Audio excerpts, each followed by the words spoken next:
Good evening, everybody. It's a pleasure to be with you all. I'm Zain Masud, and it's my pleasure to moderate this conversation between esteemed colleagues as part of Abu Dhabi Art's very rich program this year. A big thank you to the team, to Diala and her wonderful team for hosting us. I'm an art advisor and a cultural strategist based here in Dubai. Formerly, I was international director of India Art Fair and previously assistant fair director of Art Dubai. I launched my own advisory in 2016 and I advise institutions and organizations around the world on strategy and development, largely looking at the Manasa, and I build contemporary collections of art. I'm thrilled to introduce our panel of speakers today, Renu Modi, who is the founder and director of Gallery Espace, a contemporary art space in New Delhi. She established Gallery Espace in 1989, inspired by her interactions with legendary painter M.F. Hussain to meet the need for professionally run galleries in the fast-growing Indian market. In the 30 years since, she has built Espace into a well-known brand recognized within India and all over the world for its innovative programming. Gallery Espace has exhibited the works of established masters and also served as a launch pad for emerging artists of promise, several of whom are now very established names all over the world. The gallery's roster of represented artists include Zarina, Nilima Sheikh, G.R. Arana, Chitra Ganesh, and Ravi Agarwal, to name just a few. Smita Prabakhar is the founder and chairperson of Ishara Art Foundation. She is a successful entrepreneur with a stellar business reputation built over 4 decades in corporate human resources and management here in the region. The Ishara Art Foundation is her contribution to the arts and culture of the UAE and a space to share South Asian culture with the local community and a diverse international audience across the Manasa region. A collector and a patron of contemporary art, Smita is passionate about its potential to enliven and encourage a deeper understanding of contemporary South Asia. Smita is currently on the advisory board of Art Dubai, a member of the South Asian Acquisitions Committee at Tate Modern London, and she is an international patron of the Guggenheim Museum in New York and the Peggy Guggenheim Collection in Venice, supporting the Gaitonde exhibition in 2015. Ashwin Thadani launched Galerie Isa in 2011, which has since established itself as a leading proponent of international contemporary art on the Indian subcontinent, newly located to the iconic Kamani Chambers building in the Art Deco district of Ballard Estate in Bombay. Ashwin develops each exhibition as a part of a cumulative curatorial endeavor. Now in its 10th year, Gallery Isa continues to offer a unique platform to a compelling range of artists, many who have already made their mark on art history and have contributed so much to the development of 21st century art. It's the strength of these artists' reception in India and the region, coupled by a new vision of India within the global context, that continues to drive the gallery and Ashwin himself. Ashwin is curator for the 2nd year of the Gallery Sector India Today, which we will be discussing at Abu Dhabi Art. So with this special focus of India Today, now in its 2nd year, I think it poses an opportunity to bring the stalwart individuals of the Indian art community together to reflect on its evolution, the trajectory of the market, the nature of the Indian art world today, as well as its relationships to the Khalij and the broader Middle East. Renu, I think it would help if we began by contextualizing India Today for guests in our audience who are less familiar with its cultural landscape.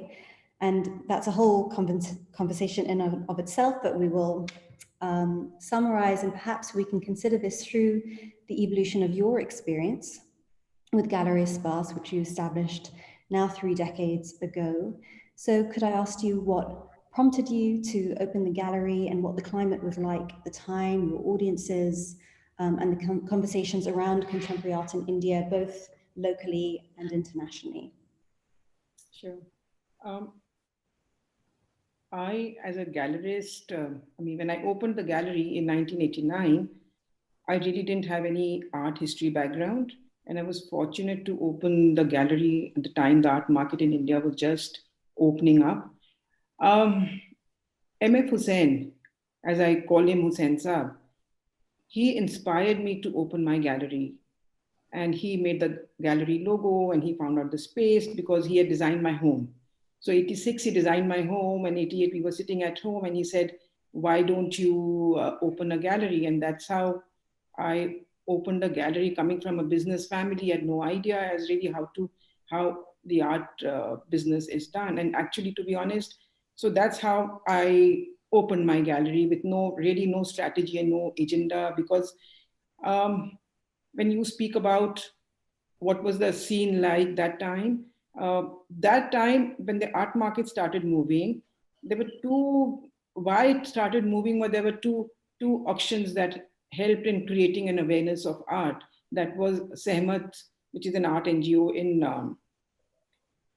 Delhi in 1989. And then there was a timeless art auction organized by Times of India. It was a very major auction in Mumbai. And these two really held the wheels of the Indian art market rule. And I fortunately came during that time, and there were a few galleries, and galleries started, more and more galleries started coming in. In fact, I think it was 90s when there were nearly 100 galleries, and I remember one journalist mentioning to me that it seems as galleries are opening like ice cream parlors. So this whole thing then started. When you come to art that time was a very informal, unstructured system here. It was like it was a whole system. There was no systems involved. It was very informal relationship between artists, galleries, amongst artists. And like I would call up Hussain, or I would call up Ramkumar or Swaminathan and ask them for work that I had to show to a few clients, and the works would come to me. We would all go. And the what I would call the other keys, which are very important, like art fairs or institutions, that public participation, early 1950s, 54, we started the museums, the Nehruvian time. That time, the government participation was there when a few of the biennales, like the Sao Paulo, even the Venice Biennale, the government did a few artists there. But then when I came onto the scene, there was really not much of a government participation. All what you saw in India, I think it was more 90% was private participation by galleries, and galleries were very, very active that time. And we got very, very active. There were already some... Still 90% private and still 10% governmental. Yeah. In the but I think so. I agree with you. And since then, I think since I came into 89, I came onto the scene, things have changed quite a lot, and it has become more structured. There's been their contractual relationship between gallery and artist. Market also has evolved. That flexibility, to be honest, there were some times which I do miss. That kind of a bonhomie, the kind of a very artist would give time to the gallerist, or we would give time to the collectors, to the buyers, to understand, because everything that time was done with love, passion, commitment. We had audiences coming, small audience coming to the gallery visits, but even collectors were coming, and they would come with just love art and buy art, and the stakes were not higher, for any gallery.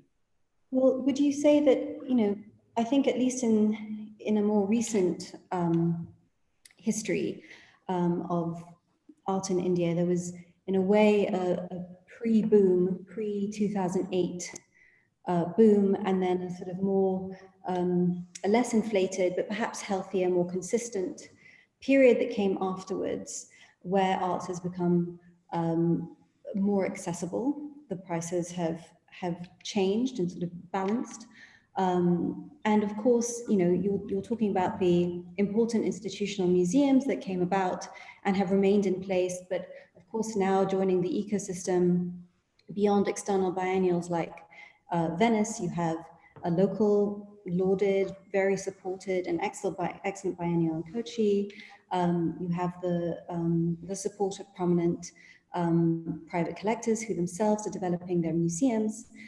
festivals that are annual and consistent and drawing in broader audiences, you know, the kind that can contribute in finances, but also the mass audiences which really define the momentum of India, with, you know, festivals like Serendipity and the open nature of biennials like Kochi. So I suppose that came about and buttressed the galleries after they stopped opening like ice cream parlors and became more edited and more sort of qualitative. Could you talk about some of the defining experiences and moments which have led the gallery scene, and maybe Ashwin has something to contribute now or in a moment, to how it grew in symbiosis in Bombay, because of course you're based in Delhi. So shall I talk about the Delhi scene so that Ashwin can talk about the Bombay?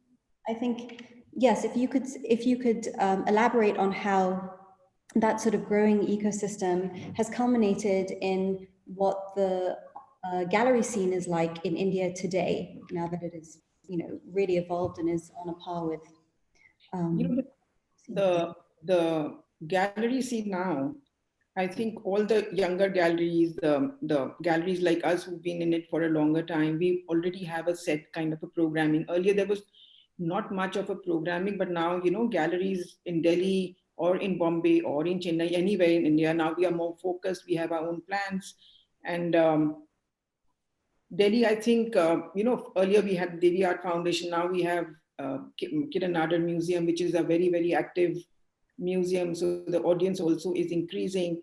And in Delhi, you know, the gallery scene, and with the India Art Fair, it's, you know, people wait for the India Art Fair, which was very absolutely, one could never ever think that people are going to wait for any art fair to come up or talk about it. Or like, I remember there was Anish Kapoor, there was used to be major exhibition at National Gallery of Modern Art, but you know, it was like audiences were still very lukewarm.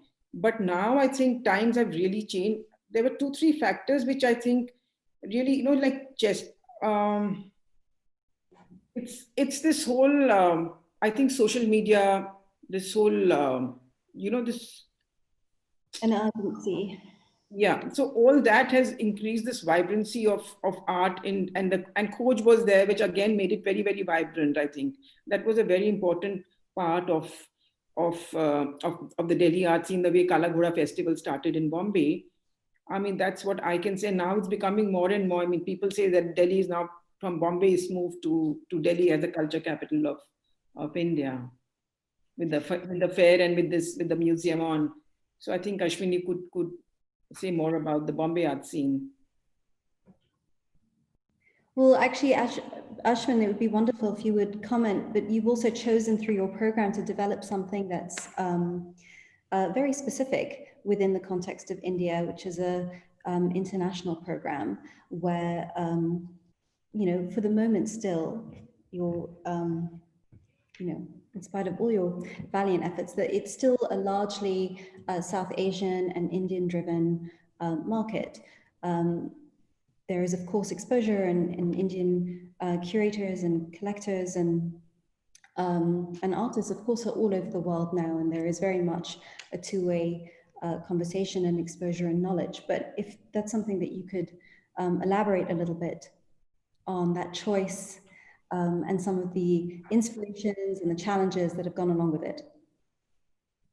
Yes, Zain, thank you. It has been actually a rough road when I began the gallery. And what took me down this particular program is when I started building my art collection towards Western contemporary art in the early 2000s.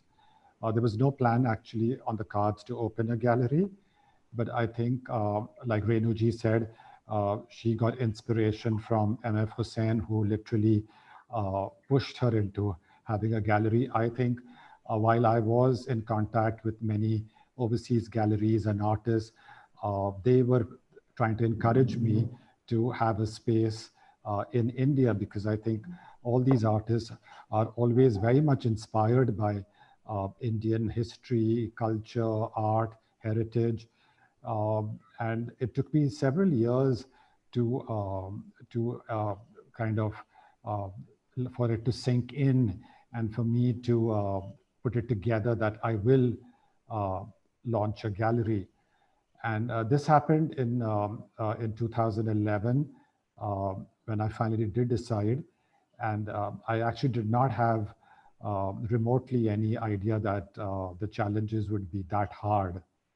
But which it was, I would say, like you've mentioned, I mean, it's a predominant market where the collectors desire Indian modern masters or Indian contemporary art.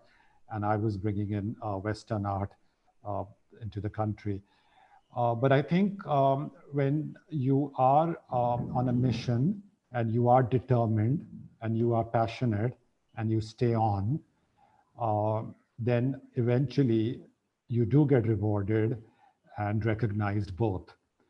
And I think that's what had happened. And the tide changed about 3-4 years ago.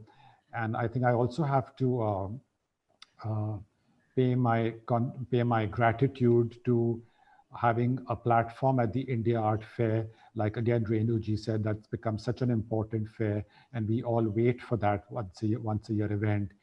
And Jagdeep and her team have done wonders to the fair. And ever since I have been participating for the last 6 editions, it gave it so much more of a wider platform for my program to be seen in Delhi, where actually everyone from the country comes to visit the fair and from out of the country. Slowly also, I would say the collectors became more informed and started coming to the gallery.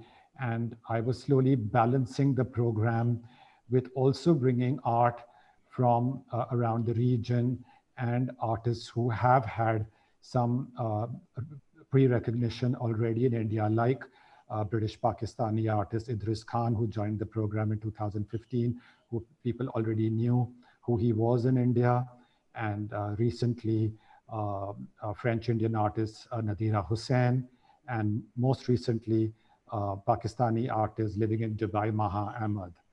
So I think those introductions have been very well received, and it has enhanced the program also. And when people enjoy being able to access those kind of artworks and others in Bombay, in India, and not making the efforts of having to do all the logistics of importing and shipping works, which is and continues to be a very big ordeal in India. And I remember it. Yes. So I think I have a lot of inspiration from Renu ji and how she has achieved what she has. And I always say she's the veteran of the art world. And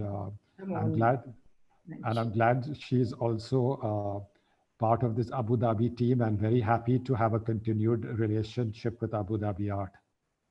Well, it would be wonderful if you would tell us a little bit about how this came about. I mean, of course, many artists resist the framing of their practice by country or region, but there is, of course, an appeal and a great benefit to such focuses amongst institutions and curators, collectors, and a relevance to accelerating and deepening a knowledge and understanding of these particular landscapes and artistic communities. So certainly in the context of an art fair where by definition it seeks to offer insight into what's happening, an international art fair, what's happening all over the world, this sort of focus is really exciting, and Abu Dhabi Art is presenting this year a focus on Korea as well as a continent. If you could tell us more about how India Today came about.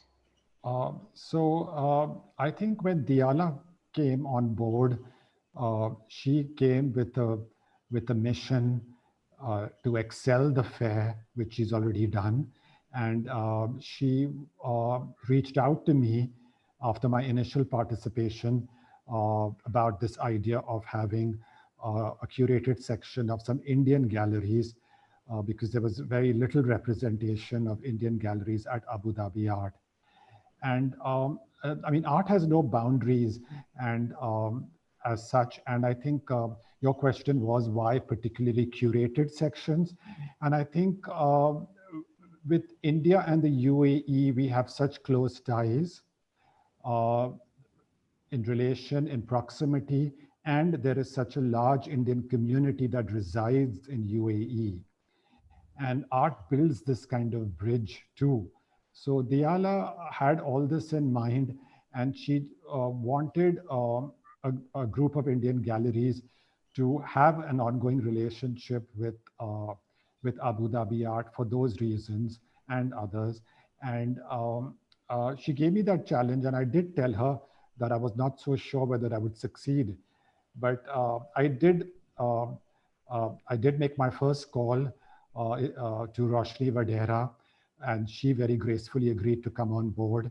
And then that's followed with Mrs. Modi and the other galleries who came in. This year, we are introducing 2 other galleries from Delhi, which is Exhibit 320 and Threshold Gallery, and Grosvenor Gallery, which also shows a lot of Indian art and Asian art, were there last year too. And I think for the first curated section, it went really well. We had support of a number of collectors from India that came, gave us encouragement, and the local Indian community, besides the others who were in Abu Dhabi, really supported the fair. And I think as a test, the first fair was so encouraging that Diala wanted to continue this and get the ball rolling further.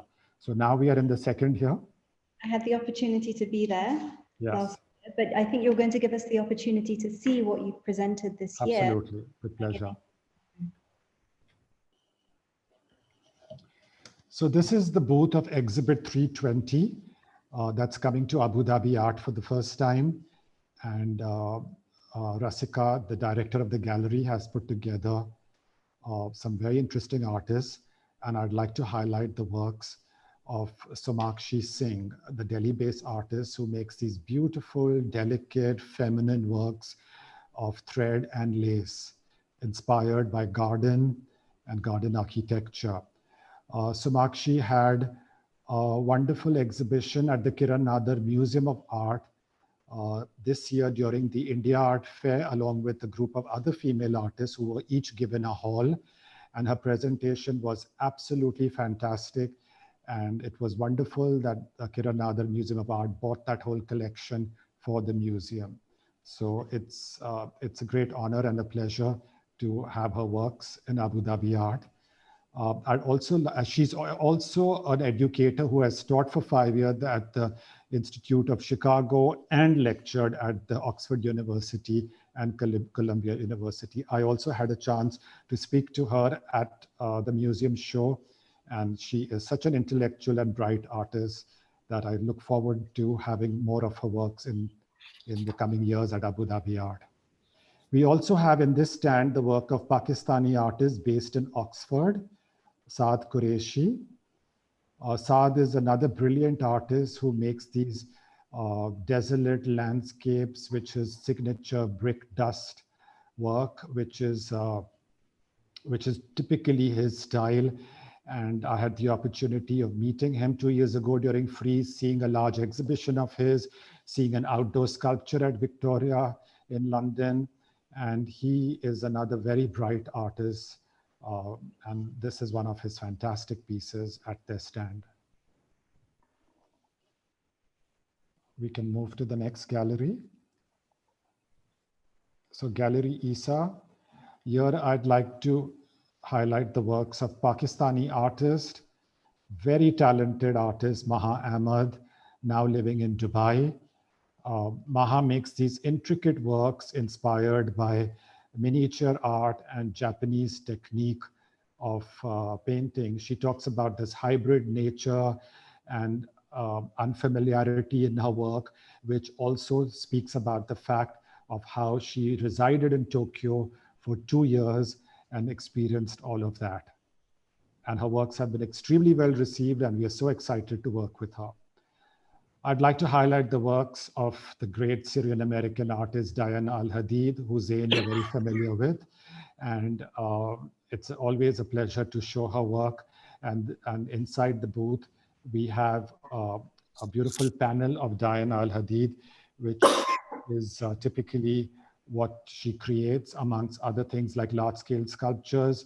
She goes down, always dwells down to ancient art histories, drawing inspiration, not only of from distant civilization, but also from history of material themselves. Her practice borrows from a variety of sources, ranging from old master paintings to the works of the golden Islamic age. The panel which you see out here, she describes it, it's a 3-dimensional panel, and she describes it something between fresco and tapestry. We move to Mrs. Modi's booth, which is Gallery Espace. And here I'd like to highlight the work of the duo artists, Vaso and R. Vijay. Vaso is an American traveler, poet, and photographer, and R. Vijay is a traditional miniature painter. The two of them have been working together for 14 years, and this collaboration blends genres and plays on themes interwoven from history, colonialism, and contemporary identities to a style reminiscent of traditional Indian miniature paintings. I have to say these are exceptional works. And even at the India Art Fair, Mrs. Modi had a great selection of their works. We move on to G.R. Irana, who's of course an important Indian contemporary artist, which Mrs. Modi has been working since several years. G.R. Irana's works manifest time dualities, time and space, nature and humans, spirituality and materiality, dark and light. This particular work, as you can see, is a fabulous 3-meter work, portraying this beautiful cherry blossom tree with a bunch of Buddhist monks surrounding it. This is typically his what he portrays in a dual way. We move on to Grosvenor Gallery, that's coming to Abu Dhabi Art for the second time. And here I'd like to highlight the works of British artist Olivia Fraser. Olivia has deep connections with India. She first came to India in 1989 and had her first show in Delhi in 1991. Following the footsteps of her paternal ancestor, James Fraser, who painted India, its monument landscapes in the early 1800s. Olivia set out to continue where her ancestor had left. Since then, she has studied the traditional Indian miniature painting techniques under Jaipuri and Delhi masters. This is her Lotus series titled Ascent of the Lotus. Also in this booth is notable Sri Lankan artist, I would say, Seneca. His work is characterized by brilliantly colored scenes of lush overlapping jungle fauna and vegetation. You can't miss a work of Seneca from a mile. You always know it's his work. And he has earned himself a reputation as one of Sri Lanka's most appreciated artists. We move to Gallery Threshold, who has a wonderful booth participating for the first time in Abu Dhabi Art. And I'd like to highlight the work of Chicago-based Indian artist Shaurya Kumar. Shaurya Kumar is an artist of recollection who immerses himself in memoirs and imagery of history, context, and time. He's an avid collector of memories and a keen observer. This particular work is a fabulous work, all of gold leaf, inspired by the 18th century Islamic poet Mir Taqi Mir. The poem was titled The Ruined Place, and the work talks about the ruins of the golden Islamic age to where it is now. And he's inscripted a few lines of the work in suit. I must also highlight the work of Anandita Bhattacharya, who makes these beautiful paper cut drawings, which is inspired by Persian miniature and the signature style of Jali design. Jali is a form of architectural decoration common in Indo-Islamic architecture and more in Islamic architecture. The work also portrays myths connected with the lunar calendar, which is the monthly cycles of the moon. Beautiful works. And then we move on to Vadera Gallery, India's most long-standing gallery, run by the wonderful Roshni Vadera and Parul Vadera, who are the second generation, and they bring back the works of notable photographic artists, Sachin George Sebastian. They also exhibited Sachin's works last year at Abu Dhabi Art. So Sachin George Sebastian's work is inspired by Mughal architecture. Despite now mostly found in ruins rather than restored to its original glory, the historic panoply of the yesteryears still stands its ground against time and the busy bustling city with its modern aesthetic and culture values, says the artist. So he tries to portray the architecture of the heydays as compared to what modernization has done to architecture, and he puts this as an assemblage together. Also in Vadera Art Gallery's booth, we see the works of Jagannath Panda, who we are pretty much familiar with. Beautiful two small paper works. And then Panda creates a habitat for his characters that neither are natural or livable. Figures from history and mythology often appear in his work in this very small miniature way, as you can see in these two particular works. So those are the 6 galleries in the India section. And I hope you all enjoyed the tour and get a chance to see more of the artists in their stands. Well, congratulations to you, Ashwin, and to all of your participants and collaborators. I know this has been a really collegiate effort on the part of everybody, and I'm sure later we'll end up touching on the fact that, of course, we are all existing within an unprecedented global pandemic, and we need these collaborative efforts more than ever. But I think this effort that you have made to develop this presence now for the 2nd year and hopefully for years to come of India's artistic community here, whereas there is this long-standing relationship and historic link. Smita, you're joining us today really brings a poignant and grounding perspective to this conversation, because in many ways, I think you personify India and the UAE's long-standing rich link and collaboration, how the Indian community of the UAE and indeed the UAE have developed together. You also personify how meaningful it is to invest and commit to art as an emblem of a community's contribution to society and ideas and progress. So with that in mind, of course, I'd like to ask you how and why you started collecting art, and particularly contemporary art. And then, of course, the crux of it being Indian art. Good evening, everyone. Firstly, Zain, thank you very much for your very kind comments. A very tall order to fulfill, and I don't think I'm deserving of everything you've said. Mm-hmm. That being said, yes, you know, I've lived in Dubai 40 years now, and it is home. That's number one.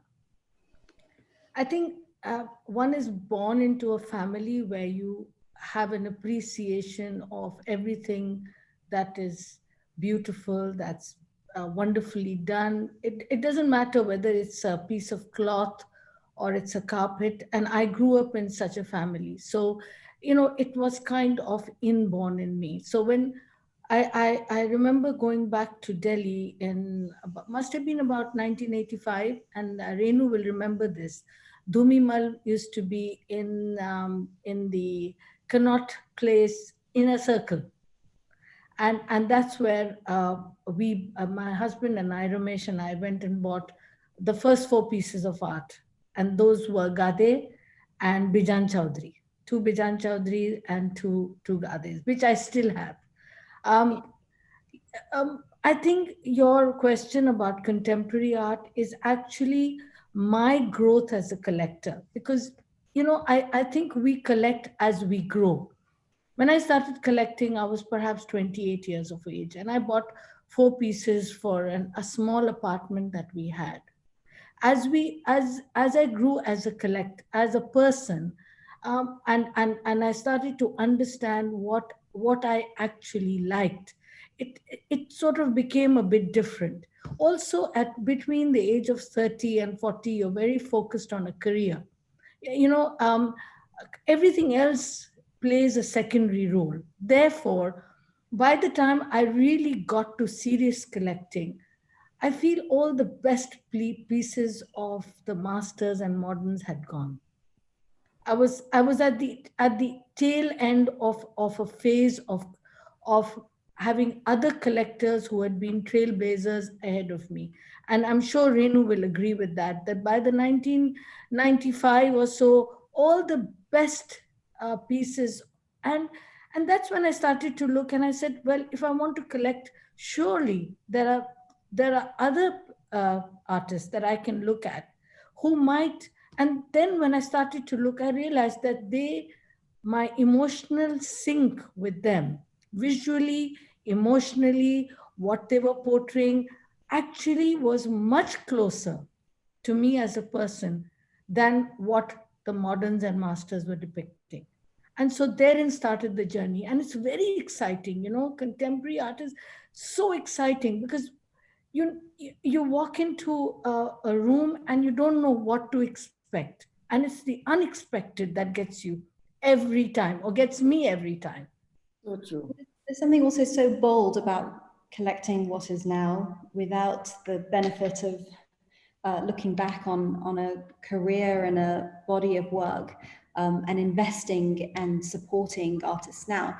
But that excitement and that feeling that you have about contemporary art leads me to another question, which is, while we're celebrating the focus on artistic practices of particular countries and regions in Abu Dhabi Art this year, of course, it's important to recognize that Indian art and South Asian art is a truly global thing. It's local, but it's global in its interests and its participations, its global participation, and it has been for some time. So perhaps you can tell us why you have focused on Indian art. I mean, of course, you are Indian and that's important to you and you represent who you are and your community.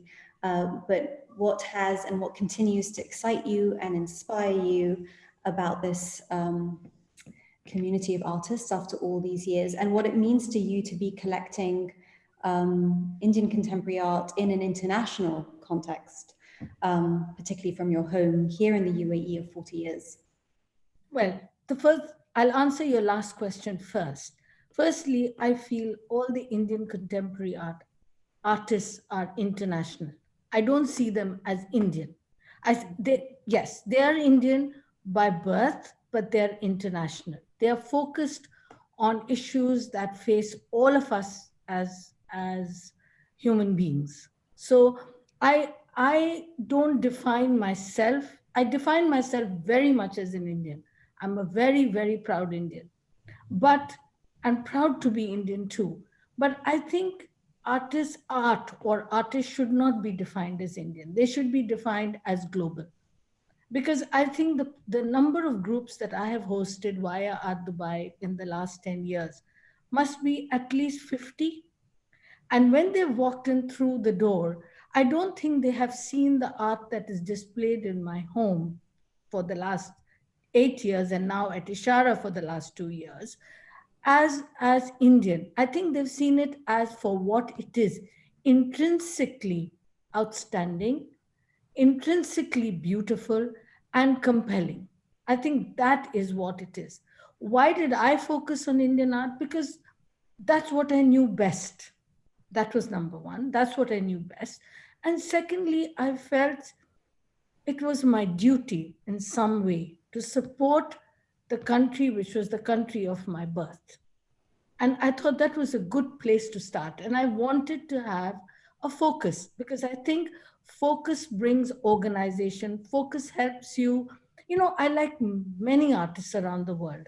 You know, when I see a Rothko or when I say Lucian Freud, I'm blown away. But we have to have focus in what we do. To build a collection, I knew very early on that I wanted to build a collection. When I knew I wanted to build a collection, I said, I've got to put some blinkers on. I've got to look straight ahead. If I'm going to win this race, the race has got to have certain guidelines for myself. So I set up a few guidelines. I don't know whether they were right or wrong, but it was the only way I knew how to operate, because I didn't have the advantage of an art advisor. I just had myself. I had galleries which were supporting me. I had myself to think through what I wanted to acquire and what I didn't. So but I still, having said that, I still think Indian art or artists are at the top of the heap and should be acknowledged. And it's about time. And that is what has led me to Ishara, actually. Well, of course, my next question. You know, you supported the country of your birth, but you've also supported and are supporting now and contributing to the country that you have called home for multiple decades now. So how did Ishara come to be? How did it evolve? When did it evolve as an idea? And then how did it come into being? What is that? You know, I consider UAE my home now. I don't have a home in India, so UAE is my home. I think if I had lived in India and I would have done something for the community. And by the community, I don't mean the South Asian community. I mean community as a whole, where you live.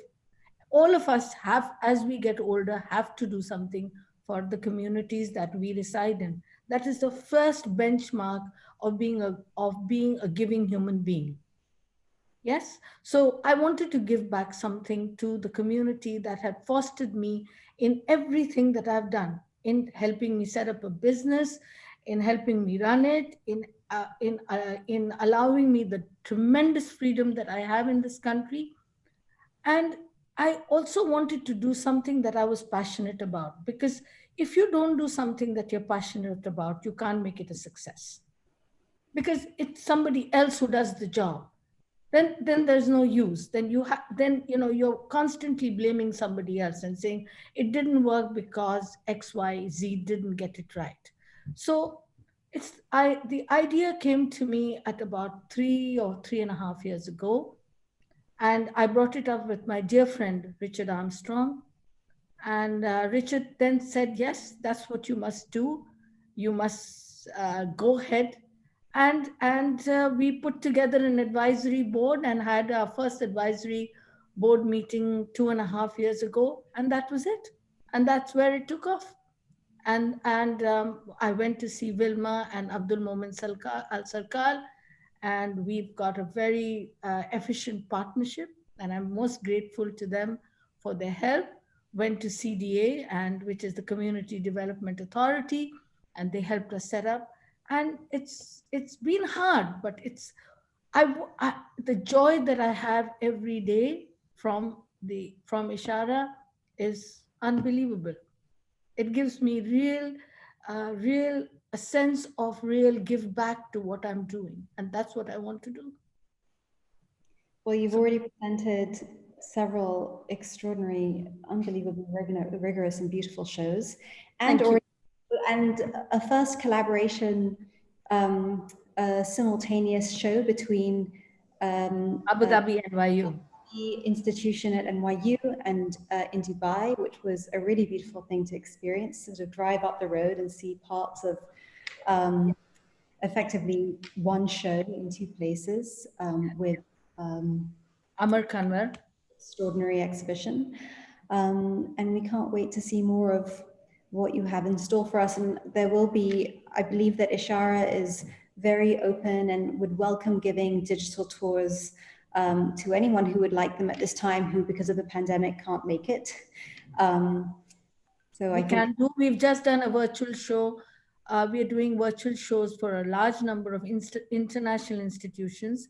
We've done one for the Tate already, and Sabi, who's the assistant director and curator of Ishara, is happy to put together a virtual show for any institution.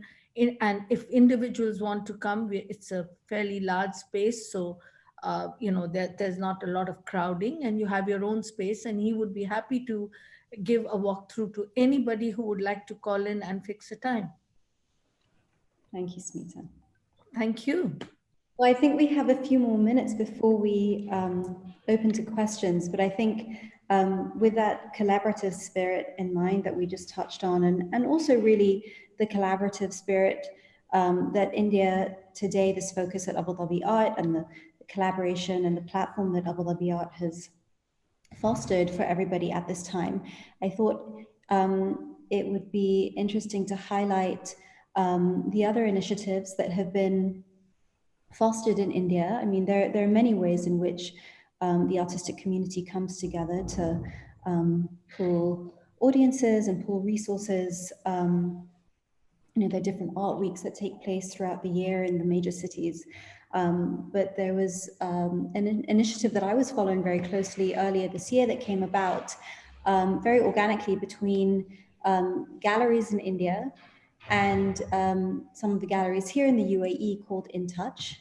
I don't know if that's still ongoing or if there'll be further iterations of that, but Renu, I know you were involved at the inception of that. And it would be great if these are ever changing and ever uncertain times. I think we see a light at the end of the tunnel, but if ever there was a time to come together, it's of course now, and it would be wonderful to hear more about those responses to pandemic life and pandemic business and pandemic art world. I think it was a wonderful initiative. I'm still there. We are still going on. And this whole initiative between Indian and the Dubai galleries, basically, they were all from Dubai, the galleries. I think it was just a wonderful, because it helps everybody.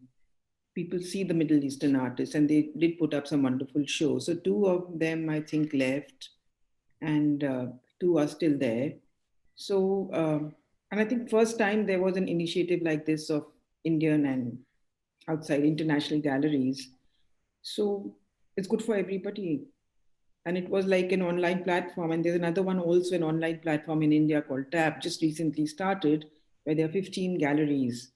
So I just had we did have a talk. I had a conversation with a collector. So it's about exposing art, more visibility. And I think through the digital media, we do get more exposure, more visibility.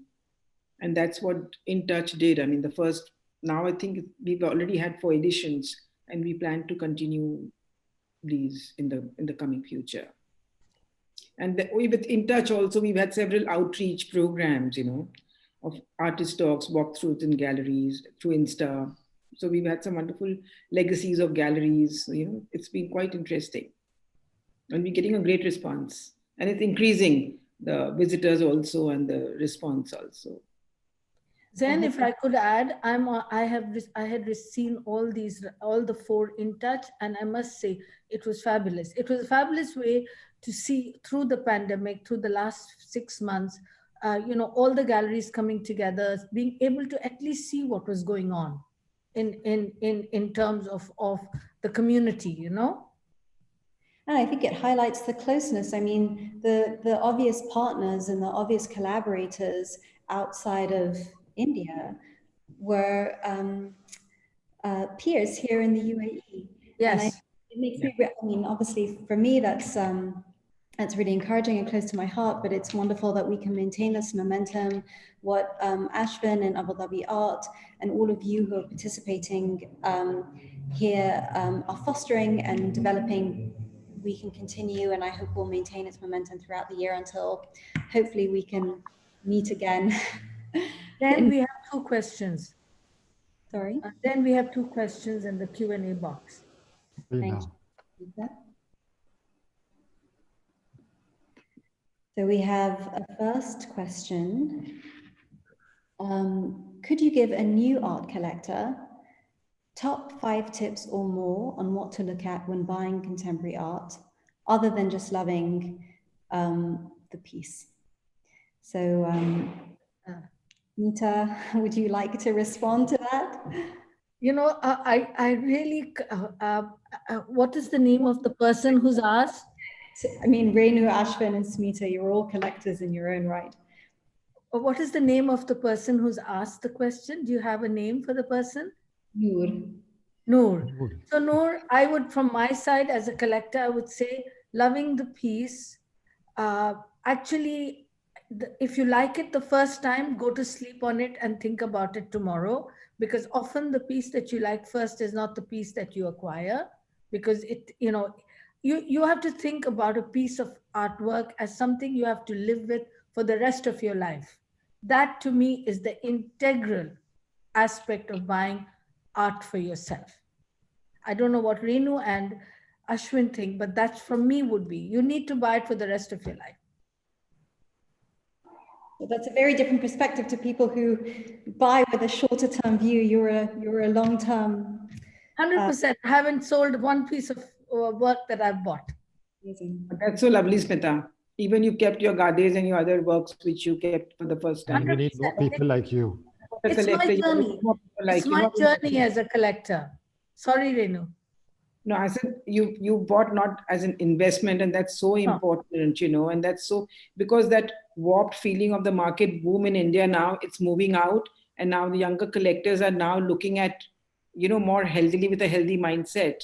So I would suggest to Noor, I would recommend to Noor is also to educate yourself, because now there's so much of information available on the net, or you can speak to the dealer and see what kind of a dealer for how many years, even if it's an emerging gallery or a young gallery, you can kind of see, and also look into the artist's mind. It's just not just looking at the image and just buying it. And what I think Smita says makes a lot of sense of, I always tell my younger collectors, take your time, think about it, read about it, know about it, and never ever see how much will it go or how much would it go when I exit for a contemporary art.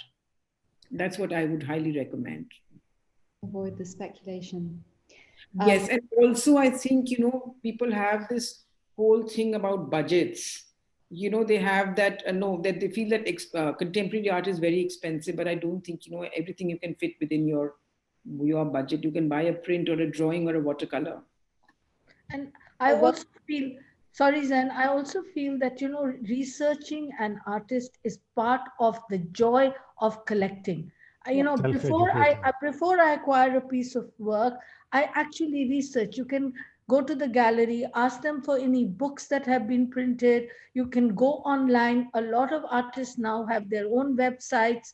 You can see what they stand for, what they represent, what drives them. It's such a joy actually to do that research for yourself. Yeah, and that's paramount. To learn through so many, like there's so many avenues that spin off from one in many cases. Yeah, absolutely. And I mean, Renu, you touched on something, but I should get to everybody else's questions. But in terms of budget and what is accessible, of course, there always works on paper, but I think something that people outside of the Indian cultural landscape might not know is that I think the work is extraordinarily accessible, comparable to some Western counterparts who have very established, institutionally acclaimed and supported artists and emerging artists who, just comparable to their Western equivalents, are really very affordable. And it's really a wonderful moment to still engage. I'm going to move on. Olivia has asked, could you talk about existing platforms for young Indian artists, residencies that might exist? And of course, there are several of them.